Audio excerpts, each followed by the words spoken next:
We come to India for three major reasons. One, the food is fabulous. I love what I eat here. Two, I love the enthusiasm of Indians to learn, and it gives us an opportunity to share what we've learnt around the world about good advice.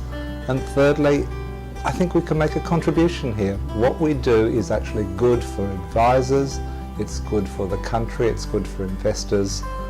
Everybody wins when advice is appropriate to individuals' needs.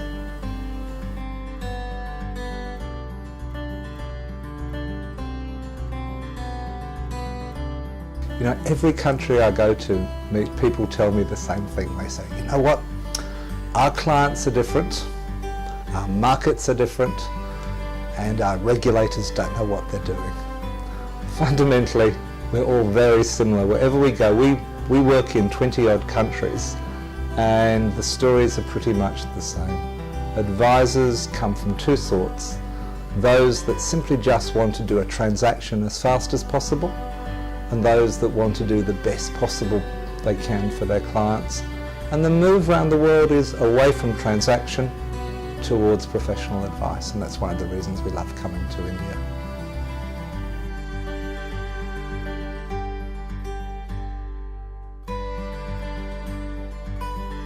Well, India compares quite favourably at the speed of development in two things: client-centric advice and the engagement of robos around giving advice.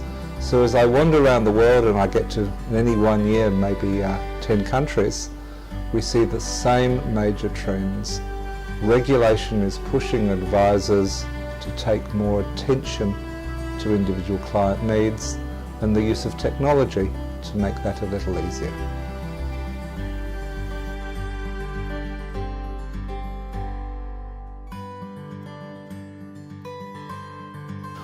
Indian investors don't seem to be largely much different from anywhere else. We were under the impression that Indians would be different, but when we look at the data, it's pretty similar of all countries. And in fact, I gave a paper just recently in Berlin, and I had to compare German, Indian, South African, Australian, Canadian and UK investors. Largely, risk tolerance is a personality trait. It tends not to differ from one country to the other, despite the cultural and historical differences. And so we could say with reasonable confidence now, we have 4 years worth of data in comparison. Indian investors are not consistently different. Their behaviour may be different, but their risk tolerances are very similar.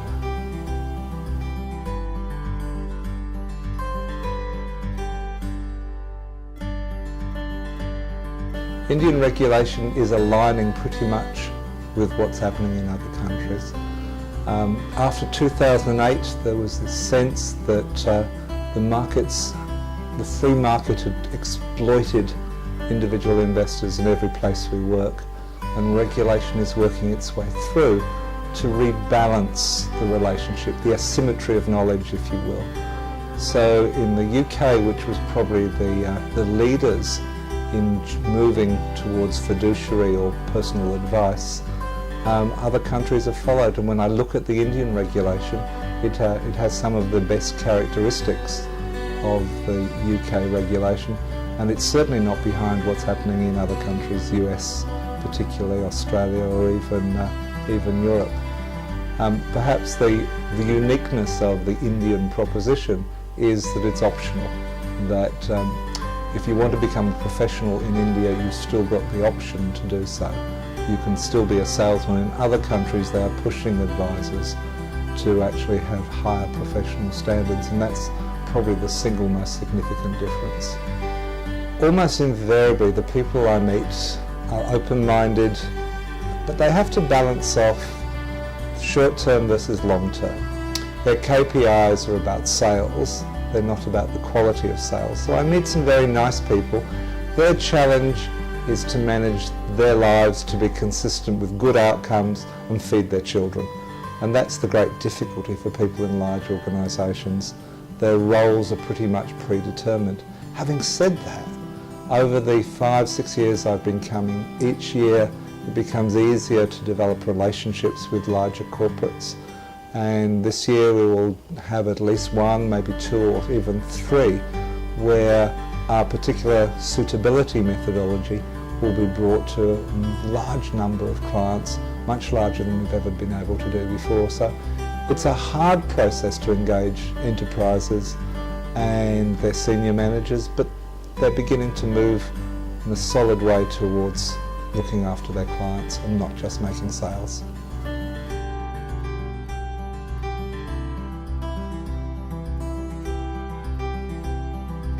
Well, Indian advisors are similar to advisors right around the world. There are basically two sorts: those that need to feed their children quickly and those that will seek to be a professional.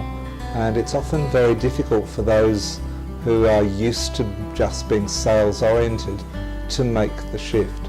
It's happening everywhere around the world. It is difficult, but the outcomes, the benefits of doing so, of being client oriented, means you live a much easier life. You're not just chasing the next sale because you're not selling performance. When you sell performance, you're always going to disappoint somebody. When you go to client-centric selling, you're actually selling to needs. And it's much easier to say, look, the markets go up, the markets go down. You should be able to live with that uncertainty and volatility. We match it to your risk tolerance, so it does. So you'll find it much easier to follow the new regulatory move towards client-centric advice and adopting robust risk tolerance. Your life will be richer. It may be a little more painful in the short term, but in the long term, you'll have much richer client relationships and you'll be a much richer person for it.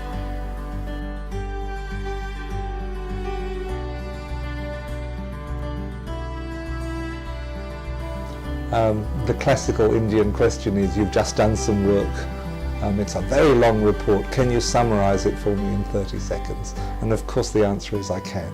We've just completed a robo report and it's 60 odd pages. We've reviewed 60 odd robos around the world and we've broken our analysis, I guess, into three parts. We see some very successful robos from the enterprise marketplace. We see less likely to come out of the entrepreneurial market. And the drivers for that difference will be the actual return on investment and what's demanded. If you're an entrepreneurial robo, you're looking for sales. If you're an institutional robo, you're looking to protect clients from moving to another manager. So the present value of a client is infinitely more valuable to a financial institution to stop them moving. So the ROI for a enterprise robo will be much different from an entrepreneurial robo. Entrepreneurial one has to make a sale. Their challenge is the cost of acquisition of clients. An enterprise robo simply needs to stop clients leaving, and the present value of a typical client of an institution is quite high, particularly if they're 40. They're going to be saving money, using banking products, insurance products, perhaps for 30 or 40 more years. So I think the enterprise robos are going to grow. They're going to certainly be able to pre-populate lots of data, and they're also going to be able to do ongoing reviews. So I think you'll see that the entrepreneurial robos will be transactional. The enterprise robos will start off transactional, but they'll rapidly move to being a fully integrated solution. Very much like an ATM. Originally ATMs were viewed as a replacement for bank tellers. What we now see is they complement, and they're a key channel and allow people choices and options that they can move from one to the other. So we see robos as quite revolutionary and long-term development to make technology work for clients, advisors and fund managers in a way that the technology has never worked before.